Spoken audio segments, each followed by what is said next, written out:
In my 10 years of being a filmmaker, action cameras have been one of the most useful tools for those situations where using a mirrorless camera is either 1, a bit dangerous, or 2, just not very practical. So in this video, I'm going to have John Wick explain how to make the Action 4 and 5 Pro a cinematic powerhouse. So you really think this tiny camera can shoot cinematic B-roll? Yeah, I'm thinking it can. You see, precision matters. Frame rates, white balance, shutter speed, they're more than just numbers. They're rules. What if I mess up the settings? Then you'll have a problem. And I don't fix problems. I eliminate them. This is the DJI Action 4, not the 5 Pro, just the 4. I didn't really feel like the upgrade from the 4 to the 5 was worth it, but that's for a whole other video. In this video, we're going to focus on setting up your action camera to create cinematic videos because straight out of the box, these things could use a bit of tweaking. We're going to go through some shots you can do, different ways to mount the camera, and how to color grade your footage so you can get the most out of what you've captured to create that cinematic banger. First things first, I always want to shoot in the highest resolution possible. Well, there's an asterisk to that because the Ace Pro can do 8K, but then you lose out on some settings. So for me, that's going to be 4K. Now, in the UK, we use PAL. In your country, though, you might be shooting in NTSC. Check online to see what system you're using because depending on that, you'll either want to then shoot in 24 or 25 frames per second. The next setting I'm going to change is bit depth. The DJI Action 4 can shoot in 10-bit D-Log-M. So I'm going to turn that on so that I can not only get a log picture profile, but I also go from shooting in 8-bit color to 10-bit color. This gives me way more color information and means that I can do more to my footage in post before the image starts to break down and look like poo-poo. Whilst this does mean you have to do some work in post, it is totally worth it. Next, there is shutter speed and white balance. What I do to these settings will kind of depend on the situation. Some instances might call for leaving it on automatic just because I'm on the go. Maybe I'm jet skiing, for example, and like it's going from cloudy to sunny, and maybe the exposure is changing as well as the white balance for the day. That's one example. But on the other side, there's going to be situations a lot of the time where I want to have full control over my shutter speed so that I have correct motion blur and control over my white balance so that it doesn't just change randomly depending on what's in the image. Now to do this, I will be using ND filters. You can get a variety on Amazon. I picked up these newer ones from Amazon for like 20 something pounds or whatever, and they work just fine. They come in a set of 4. Now if I'm recording at 25 frames per second, I want to follow the 180-degree shutter rule, so my shutter speed will be 1/50. However, if I'm recording at a higher frame rate, say 50 frames per second, the shutter speed will be 1/100, and so on and so on. For my white balance, I'll typically just keep it locked to whatever the situation is. Typically, this will be daylight, so that'll be 5600 Kelvin, but I did learn a really cool trick from Tamara, who makes great action camera content. You guys check her out in the description below. And she pointed out how you can actually use the camera to help you set the correct white balance more easily just by flicking it into auto, having the camera show you what it thinks white balance should be, and if it looks right to you, you can then set it back to manual and it will stay at the closest Kelvin to what it was automatically. The ISO is another area you'll probably want to control with this camera because it can fluctuate dramatically, especially if you leave it in automatic. Now, a cool thing with the Action 4 and Action 5 Pro and probably other action cameras too is you can set a range rather than setting it to one specific ISO value.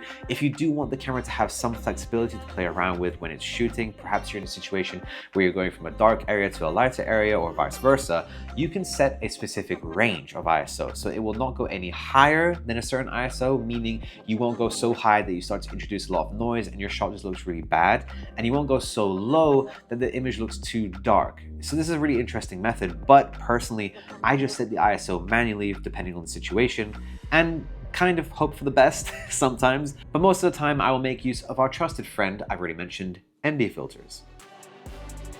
So what's the trick to smooth B-roll shots? Focus, commitment, and sheer will. Tracking shots aren't just about following your subject. They're about making sure you never lose sight of your target.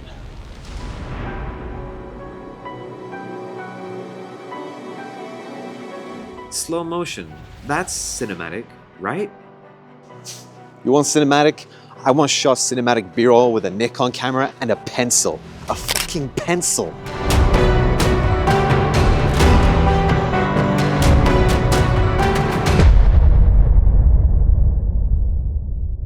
Capturing cinematic B-roll with an action camera will depend on a few factors.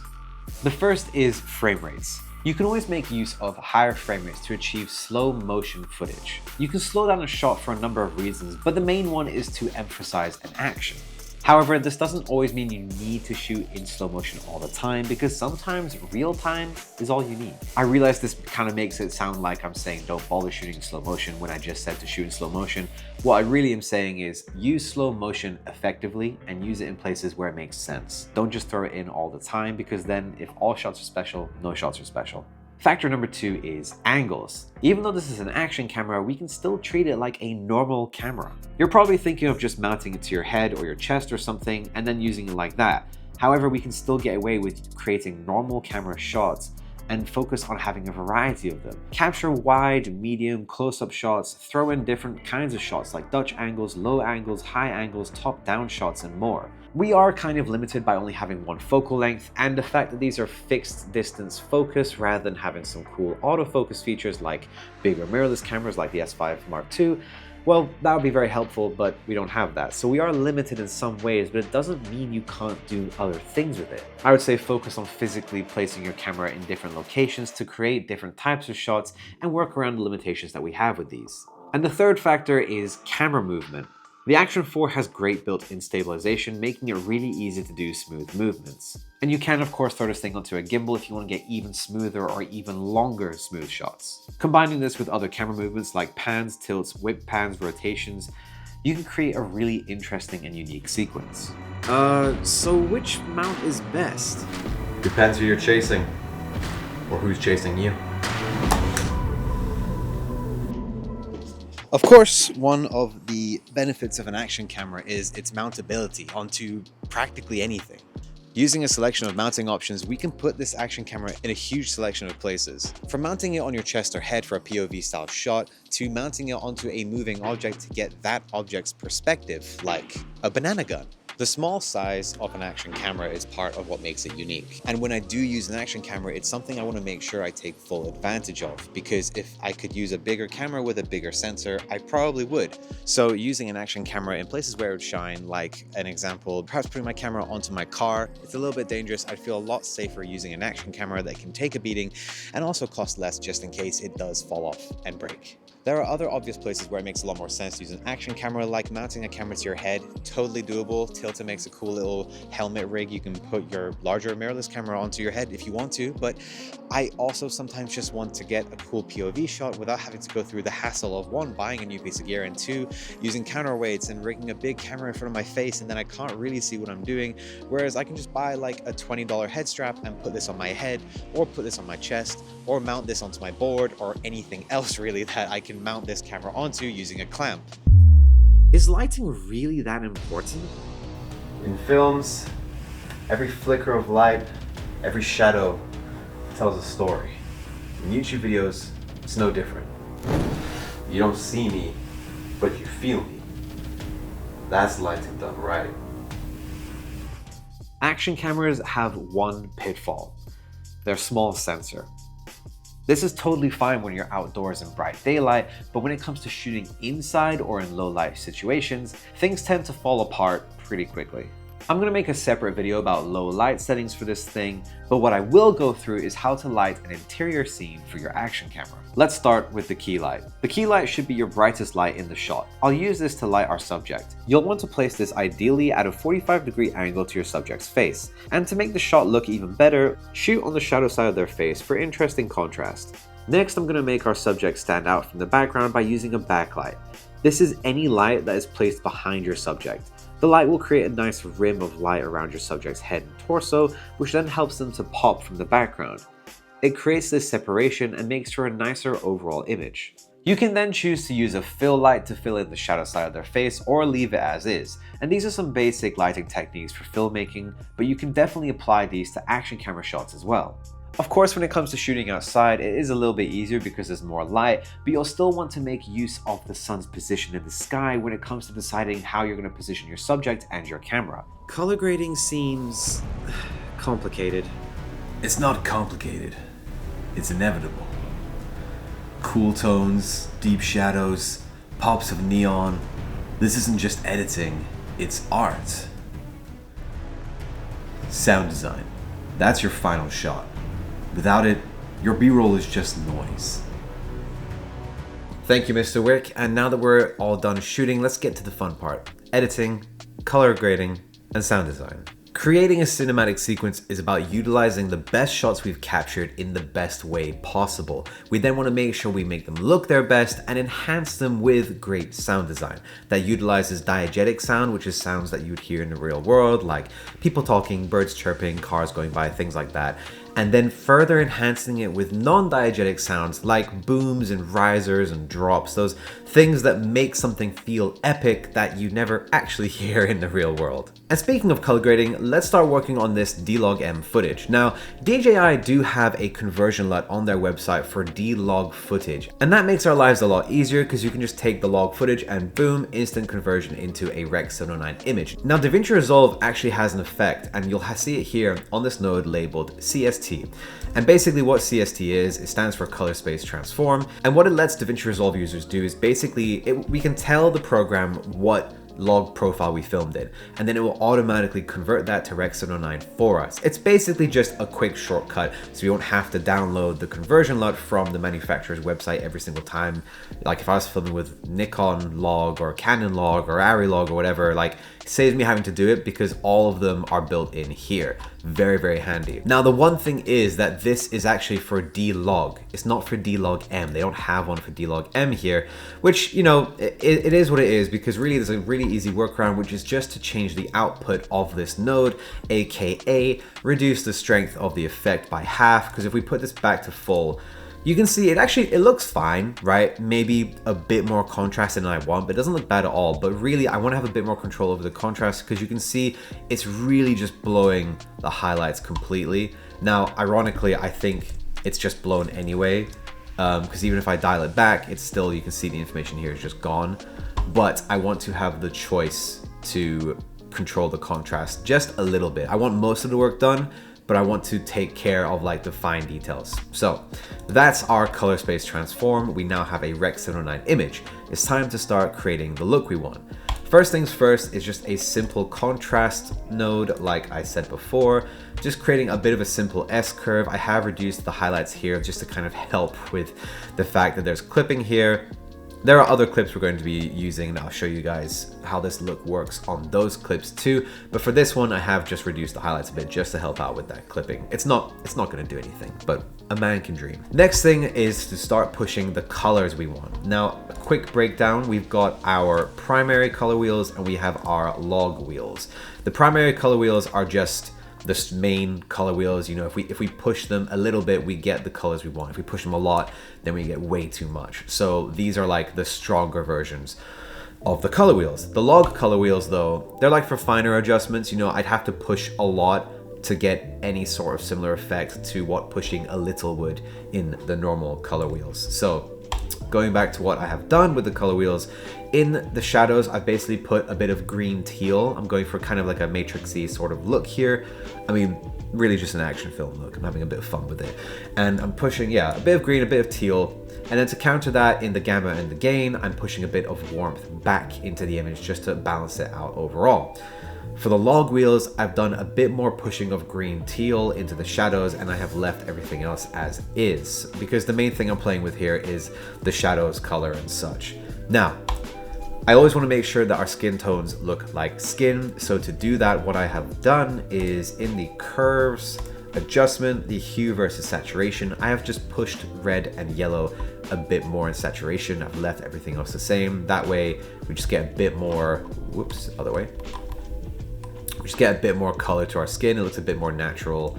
I think either way honestly could work, because depending on what sort of look you're going for, you know, maybe less saturated skin tones work, but I just want it to look like skin, and this looks like skin to me. So next up, you may be thinking, the black of the suit looks green, which, you know, it's a black suit, it's not meant to be green. So how do we push color into the darker areas of our image, but we don't turn the things that are meant to be black into a different color, and same with things that are meant to be white into a different color? That is where this neutralize node comes in, and you can see it just cleans up the suit nicely. The darker parts of it end up being just black parts of it. Same with like the white of the jacket here. You can see it goes from orange back to just being white. And all this is a very simple luminance versus saturation curves adjustment. Basically, I take the highlights, make a point here, take the shadows, make a point here, and I bring down the ends to basically make it so that everything that goes towards white should be just desaturated completely, aka white, and everything that goes towards black should be completely desaturated, aka black. So you have normal looking blacks and whites in your image, but you still have tones leading up to the very edge of like what's meant to be black and what's meant to be white. Very simple trick, but when I learned this, my color grading got so much better, because before you just had messy shadows and highlights and it just doesn't look great. The next thing I'm adding on is effects, and I'm just going to go through these quickly. Halation, vignette, and grain. Halation adds a bit of glow to your highlights, and this is something that you can dial in and control a lot. Depends on the editing software you have. It's built into DaVinci Resolve Studio, so I have it, I'm going to make use of it. Adds a very subtle effect. You can kind of see it here on the collar and on my ear as well.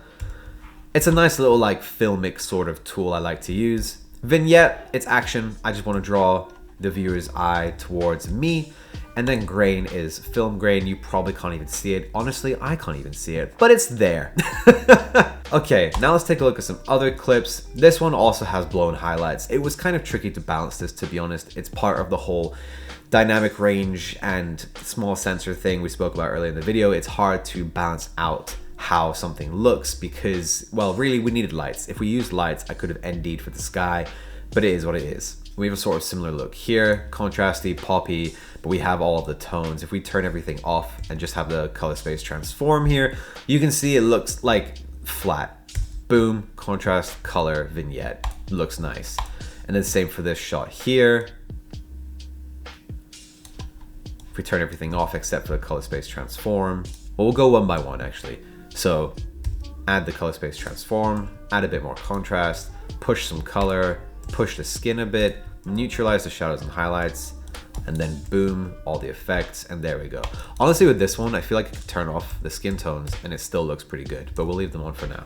And that's basically how you work with D-Log M. There isn't too much to do. I know this looks like a lot, but all it honestly is having your conversion, right? Which honestly you can do. I'm just gonna show you guys how easy it is to convert a log shot into a Rec 709 shot. All that is, the whole process is just turning a flat log image into what is considered like normal, you know, what you'd see on TV with like correct saturation, correct contrast. That's all it is. And we can totally do that ourselves. Here, I'm just gonna use the curves adjustment first. I'm gonna push the highlights a little bit, push the shadows a little bit, and then I'm even gonna bring the black point higher. And if we use our scopes here, as well as just looking at the image, like don't rely on one or the other, I would utilize both. And then we can bring the white point up a little bit more, maybe to like here. Maybe it's like here, because I can see the white here starting to clip, but I think that's just going to happen anyway. And then bring down the shadows some more, and there we go. Like that's starting to look pretty good. Now the cool thing with adding contrast to a shot is by proxy, you add saturation. So we don't need to like whack the saturation up to 100. That just looks like poo-poo. Really, maybe 60, maybe 70 looks pretty good. And boom, we've just made a Rec 709 look. You know, it's fine, right? This would be considered normal. I can then add more contrast, the tones, the skin recovery, the neutralization, and then all the other effects too. And it's a bit strong, I will admit. Maybe if I reduce the contrast, there we go, it looks a bit better. And I guess that's the other thing, at least you can fine tune what you've done to get that Rec 709 look in the layer or node that you've done it in. But if you can, you know, use a conversion LUT just to make your life a little bit easier and have a nice starting point to jump off from. Do I just look tired? I think I just look tired as shit. The look I've created for these shots on the Action 4, I have included for free as a LUT on mckc.video, and you can find that in the description below that like button. And on top of this, I've actually made an entire LUT pack for the Action 4 and 5 Pro, and you can get that for yourself at 10% off with the code Continental at mckc.video. The next thing I need to think about is sound design. As important as coloring is, and the shots, and the editing and pacing, sound design can literally make or break a video, because without sound design, a video just feels empty and flat. But with sound design, you create the world that you're showing I mean, think about how much you hear when you're just crossing the street to go get a coffee. You hear cars, you hear people, you hear birds, you hear the wind, and so much else. Now, this is probably where you're expecting to be like, oh, this part is sponsored by, and it's not. If anything, this is sponsored by me. But no, I've collected a bunch of sound effects over the years from different parts of the internet and different packs and whatever. I do use audio.com for all of my music, and they do also do sound effects. There is an affiliate link in the description below, and the reason I like these guys so much is because they have a lifetime membership where you pay once and you have it for life. And that's what I have, and that's part of why, on top of the really good music, really good sound effects, I like how their system and interface works and everything, is why I have it. However, you could definitely use websites like Artlist or Epidemic Sounds and whatever other ones because they also have really good sound effects. When it comes to sound effects, you want to utilize sounds that will enhance your sequence. Add things like the wind, the atmosphere, if there's cars in the background or whatever, but then also think about other non-diegetic sounds. Adding them to your sequence can really emphasize specific shots or moments in your video and just create an overall more cinematic experience. So find all the sound effects you can and that you think you need and layer them over themselves in your editing timeline to create an atmosphere that not only tells the story but enhances the overall sequence. So, what now? Now you subscribe and hit that like button below. Because if you don't, well, let's just say I'm very good at finding people.